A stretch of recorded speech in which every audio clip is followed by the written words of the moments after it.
Good evening, SN viewers. This is Satellite Media.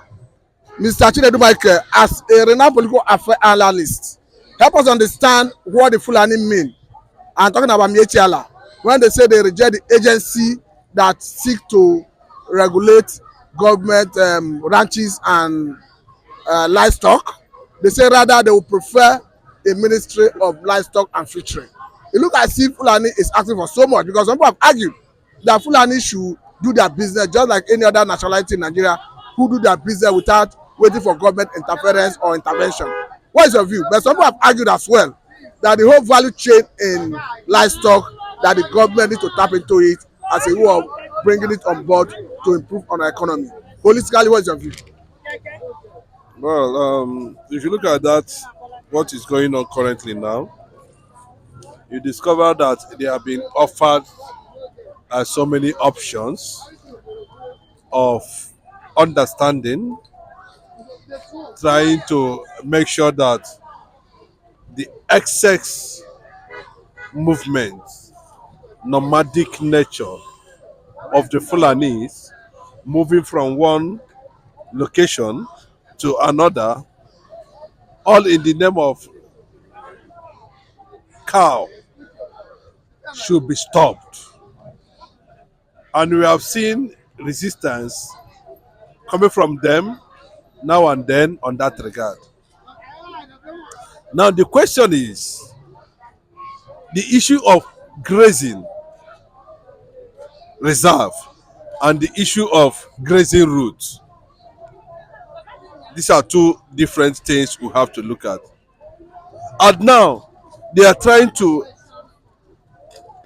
make it look very illegal, create a body that can also look into their affairs, which is commendable, and they are rejecting it. I think to an extent, the Nigerian government should begin to look at other means of really understanding the motive of that rejection. I think when they understand the motive of that rejection, they're able to know how they are going to go about dealing with the Fulanis. My take on this is that they should look for a reserve for them. Anything that has to do with open grazing, destroying people's farm in any guise, in any way, should be stopped. Must be stopped. Should be stopped. Government has what it takes. Them also have what it takes to go to Sambisa forest and create a ranch for them. It is not a must that they must ranch in all the 36 states of the Federation, because Fulani has become a threat to themselves and to Nigerians and to indigenous people wherever they find themselves. So is it not better that anybody that needs cow should travel to Sambisa forest where they are located to buy cow? So are you saying they should allocate Sambisa forest to them to do ranching, or but we understand that the insecurity in that environment will not allow any economic activities? There's no insecurity in Sambisa forest. What you are seeing in Sambisa forest are Fulanis too, struggling to protect headers, struggling to use headers as a conquest subject. And that is why the Miyetti Allah is rejecting every peace move of the government, because they have not met their target. That is the truth.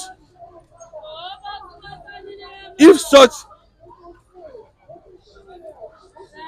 peace initiatives are being projected like this in the eastern part of the country, or even the issue of Niger Delta oil exploration, or they would have accepted it. I think they have been given options of unity, of coexistence, of peaceful coexistence. But you see, at every point in time, government come up with some certain things. They are always interested in having their ruga in all the 36 states. And you begin to ask why. I think on that point, that is where I'm saying that government should begin to look into the issue of Fulani in Nigeria. Must you ranch in my state? Abia State have every power or whatever requirement you are going to look at it, no matter how you're going to look at it, to do their own cow the way they want. Go, it's not a must, it's a private business. And not that they are being seen as killer. Fulani killers. That's what they call them. They are killers. They kill people. Before now, we are just seen as killers. So there must be something going on every initiative introduced by the federal government for peace. They will reject it. So I think everybody should open their eyes, and if they become a serious threat, Obasanjo has said it, they should be banished from Nigeria. They should be banned from every, because they are becoming threats to Nigerians. Now, Mr. Chinedu, let us just oppose this with the conversation I had with someone from Benue. We all know what Benue represents in Nigeria, the basket food of the nation. Surprisingly, this man told me that Fulani virtually sack every member of the community, and as he speak with me, or rather while he was speaking with me, that all his family members, the villagers, have been in IDP camp for over 8 years. As a result, he buy garri, rice, beans, foodstuffs from Lagos and sent to village. Where do that leave us? Conquest, the conquered, conquest. That's what they have already said it before. You know that when they are done with the entire north, they move south. They said it. Police know, the army know that they have consistently made such statements in the past, and that is what you see. And that is why it is being understood that there's a kind of agreement between the Fulani former government and Yoruba Islamic government. That is why Nnamdi Kanu is still there today. Because there's nothing like a Yoruba Islamic government in Nigeria. You will not understand. That's what I'm telling you. When they told you that this thing is like this, you doesn't understand until it start happening. You will not understand. You will say there is nothing, but there is. It looks as if you are the one creating the narrative. It's not. It's something that you can see for yourself.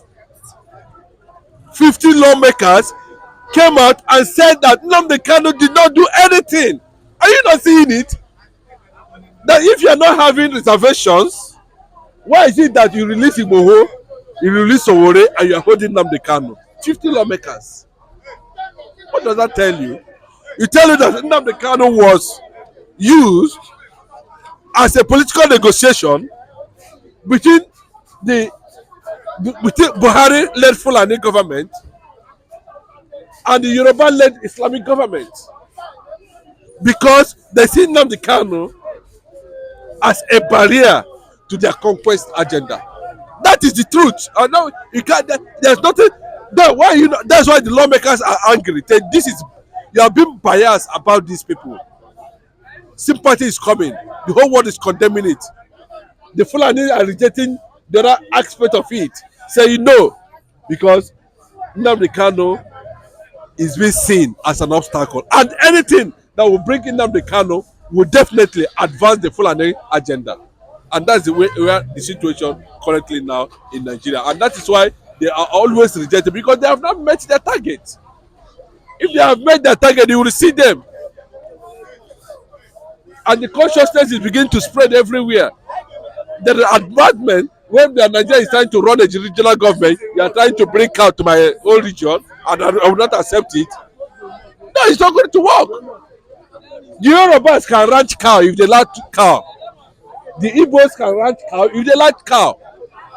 So you are saying it's optional and at the discretion of the each state. First, listen, they are stupid. Sorry to use that word. Stupidity means that they are not matured. That's what I mean. If they want to sell pass, they can sell pass. Abi, sell pass in their own country. If they can sell anything, they will tell to sell anything. Who tells you that Yoruba man cannot ranch a cow in Agege, cannot ranch a cow in Ibadan Express Road, cannot ranch a cow in Abeokuta? Who tells you that? Must he be a Fulani man? Then at the end, in the night, they will go and wipe away the whole community. Because the government is being run by Islamic elements. Where the vice president is Islam, the president himself is Islam.